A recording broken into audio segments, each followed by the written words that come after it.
So in this video, we build a credit card setup from scratch based on a challenge issued by a channel member. The challenge was to build a 5-card team hybrid setup and roadmap starting with a Bank of America customized cash rewards card at the platinum tier, as well as a Chase Sapphire Preferred. This viewer provided his monthly spending as well as several parameters, including traveling domestically once a month and internationally twice per year. And there's a lot of learning points in this video as well as a lot to cover. So with that being said, let's just jump right in. We are going to move into our featured event today, which is going to be our credit card challenge. That was me on the microphone.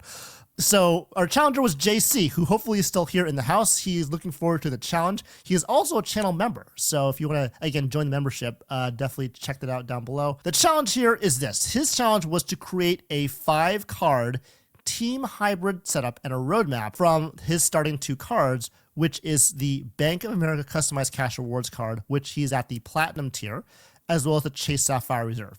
Now we can see already that he is Chase 124. So what is his spending value? Because that's actually really important to create a credit card setup as far as the earnings go, is how can you target the spending if you don't know what your spending is? So his spending is per month, rent at $1,500, groceries $1,200, which includes $400 at Costco, dining of $800, travel of $500, online shopping of $250, gas at $150, other at $100, and a total of $4,500 per month. It's pretty good. That's about $50,000 a year in spending, which is pretty, I would say not average, but I would say a good amount. J-Change is still here, so you're going to get to see this live, which is awesome. Ian M says he would take that B of A card to Costco and buy gold. Challenge over. Ian's got a little jokes here, but he's not wrong, you know, depending on how gold goes, right? Clairvoyant says no utilities, huh? Well, yeah, I mean, there's going to be part of that, I'm sure. So I think there's some that's going to be missing. That does come up later on, but I definitely wanted to point out that there, are some things that are probably missing here, which is fine because we're just doing a general overview of his credit card setup. So basically other stats of him, he has a FICO score that's reasonable. Chase 124, as we had talked about before. He flies ORD to BWI, that's Chicago to Baltimore, once per month. I'm not sure if that's for business or for personal, but either way, it's a once per month thing. He flies to Asia twice per year. Oh, by the way, he says that for those Chicago flights, he typically flies Southwest, but it's open to other airlines. He says that some cards must have no foreign transaction fees, and he wants a max 2 cards with annual fees in this particular setup. And so those are kind of the rules we're going to go with based on what he's starting with and what we're going to go. So again, the starting cards are listed here. If you think about the CCR with the platinum tier, this is what you're going to look at. So you get a 4.5% choice category, which is of course is travel, dining, online shopping, gas, and home. I think it's like home purchases and something else. There's also a 3% grocery and Costco category. So it's grocery stores and wholesale clubs, which does include Costco. The combined 4.5% and 3% categories are maxed out at $2,500 per quarter. So that's something to know about. Also, there's the 1.5% other category, just so we have that there. And Chase Sapphire Preferred has 3x dining, 3x streaming, and 2x travel, as we all know. J Chain says $200 utilities approximately, so that kind of comes into play as well. I didn't factor the utilities charge into this particular analysis, but it's good to know that we have it. We'll put that kind of into that catch-all category, at least for this particular analysis. So he actually provided me 2 options that he was looking at, and so we're going to have 3 options. He's going to have the 2 options that he provided to me, and then I'm going to actually show you what I recommend instead. It's actually, my recommendation is very close to his second option, but it is a little different, and you'll kind of see what I mean by that in a little bit. So his first one is his Roadmap 1, which is basically taking the Premium Rewards card as the primary main card, and then getting a second customized cash rewards card as a secondary or specialty card. So you can see the breakdown of the spending is here. He's using primarily the CCRs to cover gas, online shopping, grocery and wholesale clubs, as well as streaming and apps. But he does use the PR card for that catch-all category and for travel. He does say he uses the CSP for dining, but I would argue that you could probably use the PR for that too, because you do get, 3x on that too, depending on what you're looking for. Want to be more consistent, you can just use the PR card for that. But the CSP does have that primary auto rental collision damage waiver, which does not come on the Premium Rewards card. So I think that's good to keep that card around. But ultimately, he thinks he's going to cancel that, or not cancel, product change the CSP to a Freedom Flex for those rotating categories, which I think is fine. the second roadmap is similar. He also wants to use the premium rewards card as well as get a second customized cash rewards card, but he also wants to get into the city system as well by getting the custom cash card, as well as the Strata Premier card. And so when he does that, you can see that things are shifted a little bit. You've got more 5% cashback cards or 5% cards to work around with, or in his case, 4.5% as a platinum tier. He's got the gas at custom cash, the dining, travel, which is just flights, hotels, and grocery stores covered by Premier. He's got his wholesale clubs, online shopping covered by the CCR, as well as streaming and apps. And then the other category for travel, which is the other one. Unfortunately, the Star Premier only covers airline and hotel. So the Premium Rewards card, which has a more broad travel category, including both travel and transit, that would be covered on the Premium Rewards card. So that's his second roadmap. And so you'll see that he also wants the product change the CSP down to this Chase Freedom Flex as well. So the Chase really isn't playing a big role in this particular setup, even though he has the card. And, I would tend to agree. So this is what my recommendation would be. So for me, I actually broke down his spending in this way. And so we didn't cover rent. Now, rent could be on like a welcome offer card. We didn't discuss that yet, but I would imagine as he's getting most of these other cards, he would be putting rent as a welcome offer on a charge on a welcome offer card, which is totally fine. But I think if you wanted to think about having it as a base level of card that you would use consistently, the built card is in its current form good for that with no annual fee, 1x on rent. I would use that for that. I'd also use the City Star Premier. I like that idea. It does cover a lot of those spending categories you use a lot. And so groceries, dining, travel, and gas all go onto that card, assuming, again, the travel is only airline and hotel. And then you also have the CCR card for Costco groceries, online shopping, and the other category. Now, in the ways it's listed now, you can actually use this card you can only use one card for this because, as we talked about before, there's a $2,500 per quarter maximum limit when you have that CCR card. And if you do 400, 250, 100, that's 750. That's still below that threshold for that $2,500 limit, which is good. If you add to the utilities, you could also do that too. That's still 1.5% cash back. It's not like 2%, which is the kind of the table minimum. But the reason why I said that it's okay for you not to have a catch-all credit card, at least in this situation, is because the difference between 1.5% and 2% is so low that it doesn't really make that big of a difference. So I believe if you use the $100 as an example, if you get $100 on or $1,200 a year in that catch-all category for a 2% card, it's not that much more if you would get that versus a 1.5% card. I believe it's like a difference of $9 or something. And so obviously, you would want to get one if you can. The issue is that you want a maximum of 5 cards and a maximum of this sort of thing. So I wanted to just make sure that I kind of abided those limits. If those limits weren't there, then I would definitely say just go ahead and get a 2% card. That would be fine. And so, like I said before, it's a great card. Annual fee, $95. No foreign transaction fees. You have a lot of options to choose for travel and for all the different spending categories. You have that $100 annual hotel benefit that you can get after spending, I think, $500 on the City Travel Portal. So you can negate the annual fee depending on how you use it. So that's also great. But the other stats I want to cover, I put it in this way because I want to cover the other stats to make it better for you in this situation. And so if you look at this, I want to cover first the fly to Asia twice per year situation. And so if you have built and you have city and you use one of these transfer partners, both those points you earn can be transferred to like the same. So for example, you can transfer built points and city points to Emirates, to Virgin Atlantic, and to Cathay Pacific Asia Miles. And so, again, you want to see if you can do that, that'd be great. If I don't know where in Asia you're going, but I would imagine that if you fly Cathay Pacific, you can go anywhere in Asia if you stop in Hong Kong first, right? And so there's that. And so I would say if that's your goal, that would be a great way to do that. I personally use Cathay Pacific Asia Miles to transfer to Japan Airlines, which was pretty cool. And so that's another option you can choose as well. But it depends on where you want to go, right? So redemption is important. But that's what I would say with the setup I provided is that you could use both built and the City cards to get to these things, these transfer partners. Of course, City has other partners but themselves like Ava Airlines, that go through Taiwan. And so you could choose that too if you wanted to. I also want to cover this ORD to BWI situation. And so you do fly to Chicago to Baltimore once a month. And so I did just do a quick Google Flights to see what airlines actually do that. And so you have American, United, and Southwest. Lounge-wise, there's not really much options, just ORD. Typically, you have the United clubs or the American Airline Admirals clubs. BWI, you have the club, which is the Priority Pass Lounge.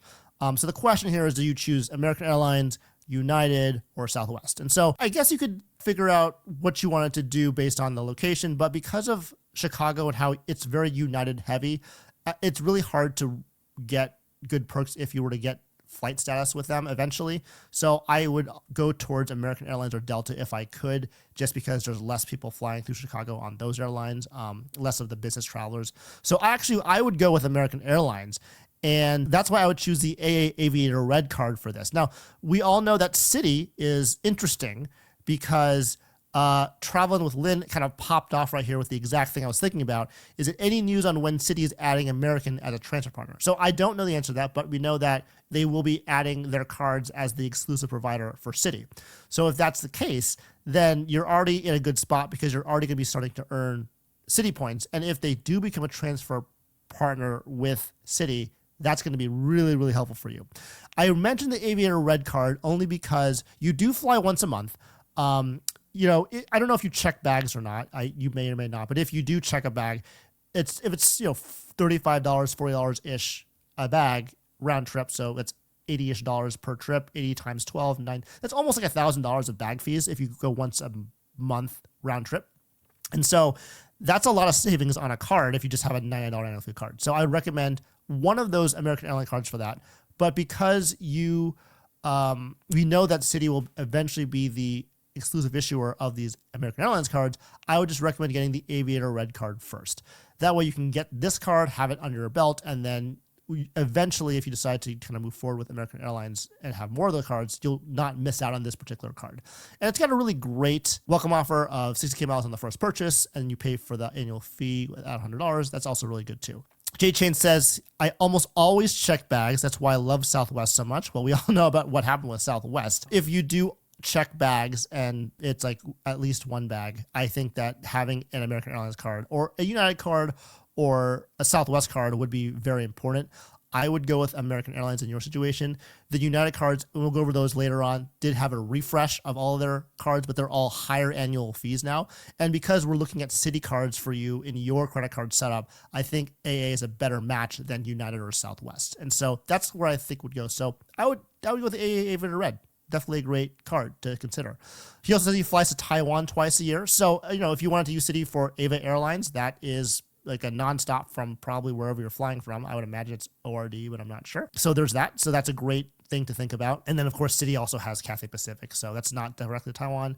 But it's nice to know that you have options. You have Starlux, you have Ava, and there's one more. Someone remind me which one the third Taiwan. I can't remember off the top of my head what the third one is. Okay. So that's that. So the final setup here that I'm recommending is the Built card, the customized cash rewards card, the Citi Sapphire Premier card, and the Barclay card American Airline Aviator Red. So you also have that Chase Sapphire Preferred card for that 2x travel and transit category that does not fit on the Citi Premier card. Again, you can keep that, you can cancel that. That is a third annual fee card, I get that, but the main setup that I have for you is this 4-card setup, which I think covers pretty much everything. If you wanted to add like a Citi double cash, you could totally do that, and that would make it easier for you to have like eventually a Citi trifecta. But I think what we're going here is Citi, just because it does a really good job covering the categories that you're mentioning. Now, having said that, I see you want to go through Bank of America too, because they have your platinum tier, so you get those really great cashback options as well. So I think it would just be a matter of, as you move forward and you figure out what is your highest spending categories, which will change over time, then you can see if doing more of a cashback setup like with Bank of America is more something you're looking for. Because you could really cover everything you wanted, like you said in the first option you mentioned, which is the Premium Rewards CCR1, CCR2. But this one I think is good because it gives you that American Airlines credit card or airline credit card to use as a benefits card, so you can get those free check bags. And you can see in this setup, we have two specialty cards, the built and the customized cash rewards card. And then we have the main card, which is the City Sapphire Premier card. And then we also have the Barclay card, Aviator Red card as your card for your secondary setup, used primarily for the benefits. And you don't want to underestimate party boarding either. That's also a big thing. I personally love it. Some people don't really care, but when I am able to board earlier and know that my bag has a spot on the overhead bins, it makes me feel better and less anxious. And so I think it's a really great thing that is offered if you have one of those credit cards. And so definitely worthwhile getting one of them. If you decide not to do AA, you can get your equivalent United, equivalent Southwest card. I would say in its current form, the Southwest Priority card is really the best one to get out of the personal versions.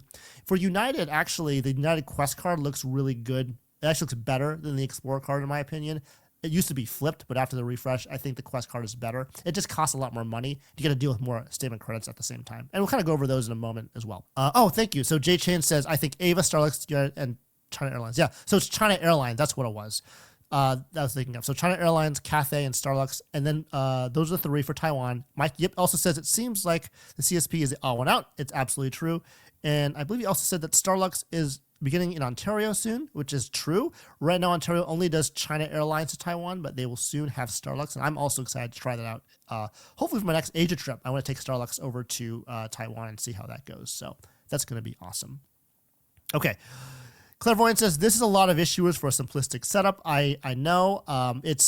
The Barclay card is not really meant to be like a long-standing card. It's meant to just be a placeholder until Citi takes everything over. I just want JC to get this card in before they take that card away, because you have a good welcome offer, and just get that card done zone out of the way, and then you can just do something else with your time.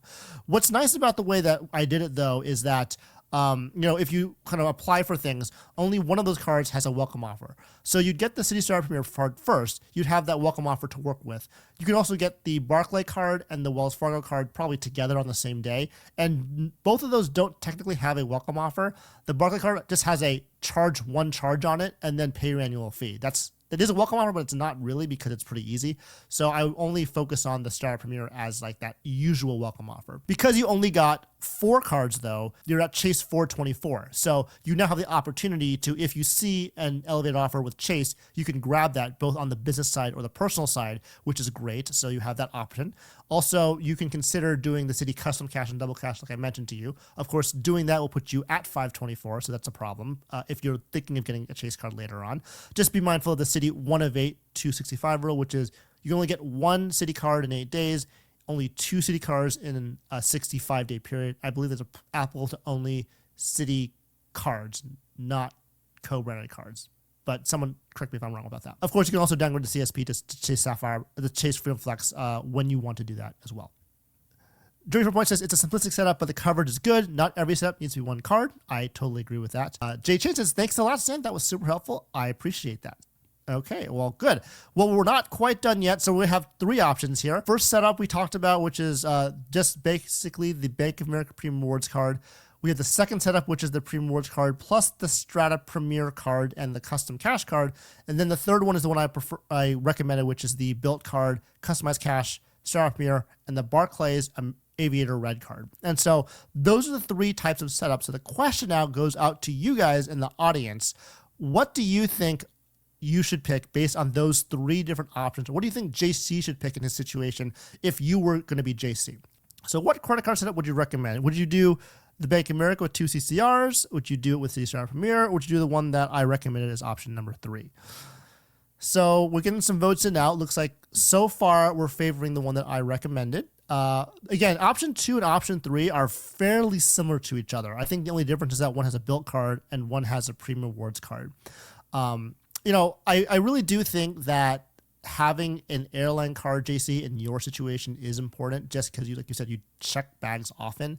And so you will get your annual fee back and many times over just by having a single airline card, whether it be the United Explorer at $150 annual fee, the Barclay card Red at $99, the Southwest Priority at $149. You're going to get that money back 10 times over if you travel once a month. So it looks like the majority of people prefer the third option. That includes the Built card, Strata Premier, customized cash rewards, and the Aviator Red card. I'll just say that all three options are valid.